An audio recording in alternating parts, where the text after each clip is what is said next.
The whole world knows about the Holocaust and German Nazi genocide of World War II. Now. An ideology which led to the industrial slaughter of millions, an evil without parallel. But what if the Holocaust could have been, if not stopped, at least delayed? What if we in the West had known about the gas chambers, known about the burial pits, known about the mass shootings whilst they happened? Here's the thing. We did know. We were warned. And we did nothing. This film is the story of a man trapped in the centre of that horror. A man who sacrificed his family, his freedom, and ultimately his life to warn the world about the evils of Nazism and communism. His name is Witold Pilecki. Witold Pilecki was born in 1901 into a deeply patriotic Polish family. And when Poland was reborn after 123 years, Witold, like so many other Poles, was determined to make the best of its newfound freedom. He married Maria and they had 2 children, Zofia and Andrzej.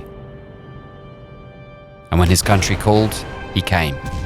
He fought in the September 1939 campaign against Germany, and then when Poland fell, he joined the resistance.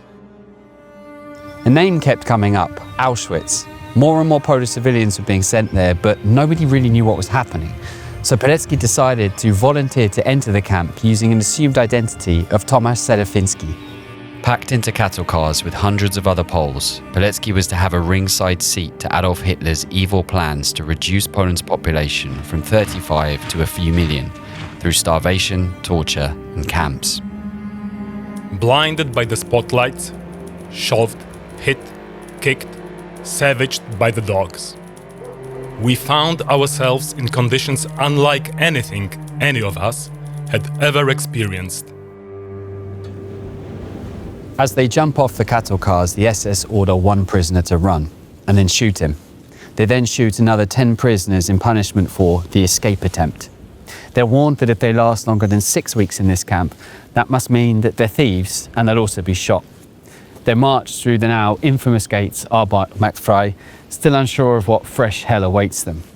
Stripped, shaved, beaten, killed at random, they're given numbers. Pilecki's is 4859. And then they're fed starvation rations and put to work on heavy manual labour.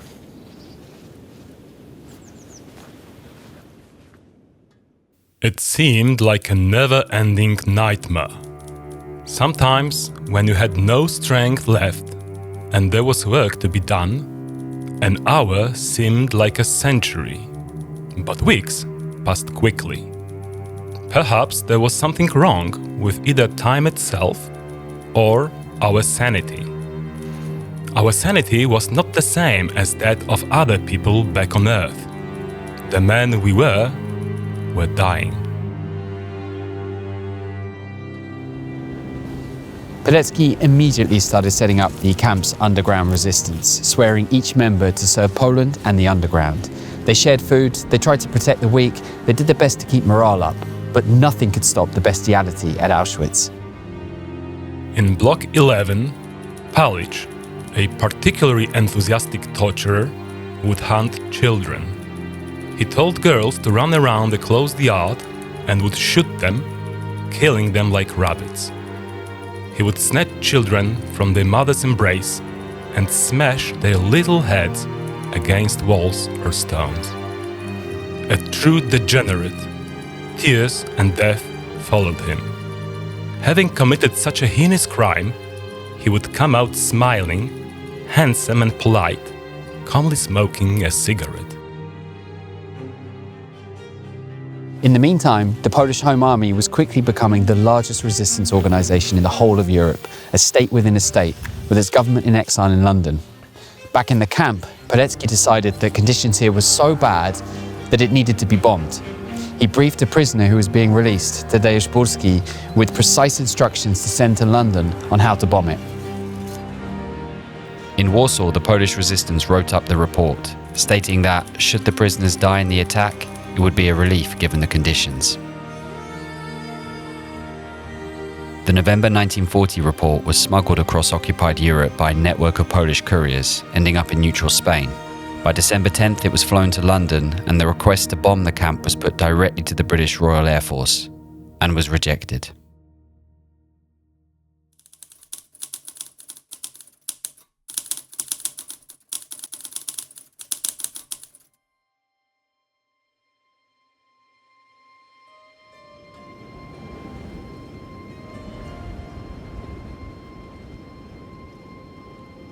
I'm here by the so-called Wall of Death, where prisoners were taken to be shot. In this madness, Pilecki's resistance had no choice but to try and hold on. They watched as the Germans started to industrialize the killing, injecting prisoners directly into the heart with poison. Then Soviet prisoners started to enter into the camp after the June invasion of Russia by Germany in 1941. One day, sick Polish prisoners are taken in a selection and disappear. Then, that night, Witold and his comrades hear endless screams from this building, Block 11. It turns out that the SS have taken the sick Polish prisoners and hundreds of Soviet POWs, crammed them into the cellars of this building, locked them in, and then dropped Zyklon B through these entrances. The next morning, Witold is grabbed by a Polish nurse, Tadeusz Słowiaczek, who tells him how he'd been ordered to remove those bodies. The cell doors were wide open, and in the dim light of a single bulb they could see the contents of each room. The dead were so tightly pressed into each space that they still stood, limbs locked together, eyes bulging, mouths gaping, teeth bared in silent screams. Their clothes were shredded in places where they must have torn at one another, and several had bite marks. Wherever the flesh was exposed, the skin had a dark bluish hue. Scattered on the floor were little blue pellets of what some of the nurses recognized as the delousing agent Zyklon B. The place already stank of decomposing flesh.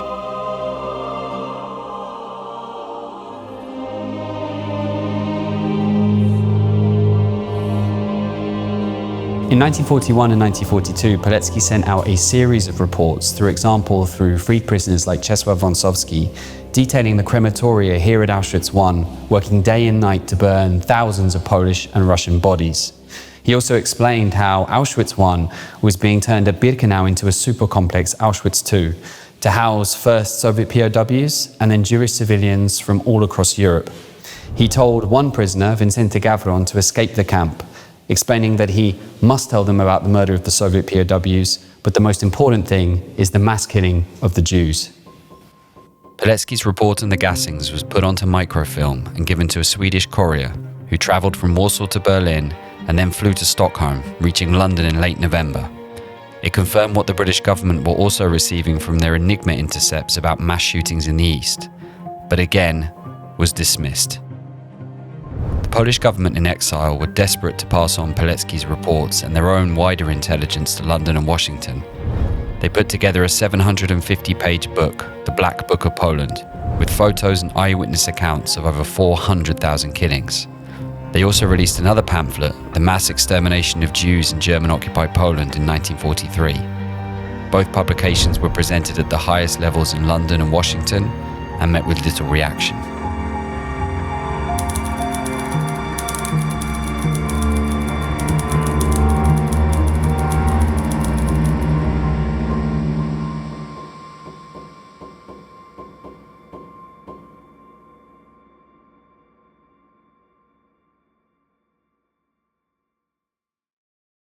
For the Jewish prisoners inside this barracks hut in Birkenau, Auschwitz II, the gas chambers were no story, they were a daily living reality. The Poles sent another messenger, Jan Karski, to Washington. He'd already been inside the ghetto in occupied Warsaw and inside a transit camp to Belzec concentration camp. In America, Karski met with the American president, and he later reported that Roosevelt didn't ask him a single question about the Jews. Karski then went on to meet a Supreme Court Justice, Felix Frankfurter, himself Jewish. And Frankfurter said to him, "It's not that I'm saying you're lying, it's just that I can't believe you." Again and again, the American government chose not to believe what the Polish underground were telling them. Instead, they actively suppressed media reports about the Holocaust, dismissing them as wild rumors based on Jewish fears. Meanwhile, Pilecki was doing his best to keep the resistance active and optimistic. His main goal was to persuade his superiors to attack their camp or allow him to launch a camp-wide rebellion. The resistance even managed to kill the worst SS offenders by infecting them with typhus-laden lice. They built and hid a secret radio. But above all else, they tried to keep accurate numbers on the killings of Jewish civilians. In April 1943, Pilecki decided it was finally time to escape the camp. Perhaps he could persuade the world to do something about Auschwitz.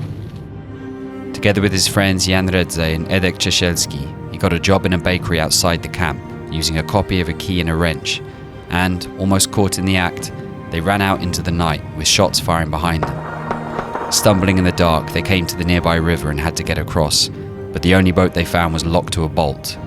Incredibly, the same wrench they'd used to escape the bakery also fitted the bolt lock perfectly.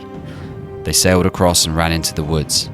Witold Pilecki, after 947 days in Auschwitz, was free.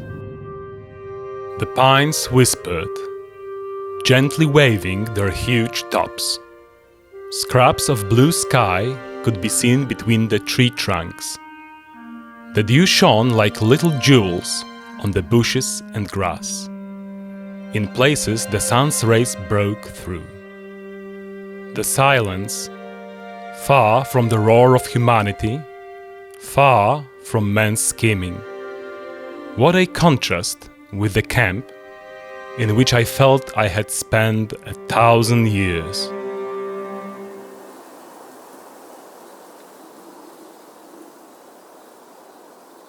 The three men made it to Nowowischniec, to this house. Now, remember, this whole time in the camp, Pilecki had been using someone else's name, Tomasz Serafinski. So imagine his surprise when he got to this house and met the owner, someone who was also in the underground, who was Tomasz Serafinski, the very person he'd been impersonating. And it was here that Pilecki wrote. He wrote appeals to attack the camp. He wrote reports to send to his superiors. And I think above all else, he wrote because he needed to deal with the trauma of what he'd been through.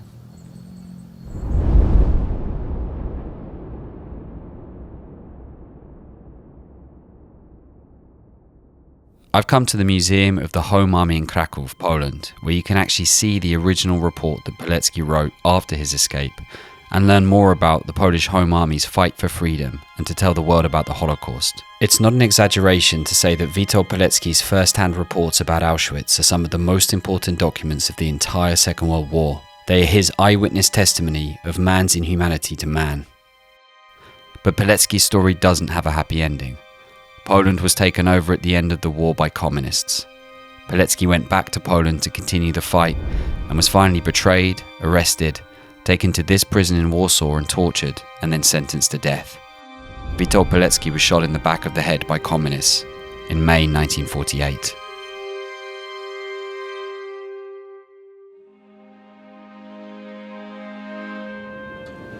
It's estimated that more than 1.1 million people died in Auschwitz.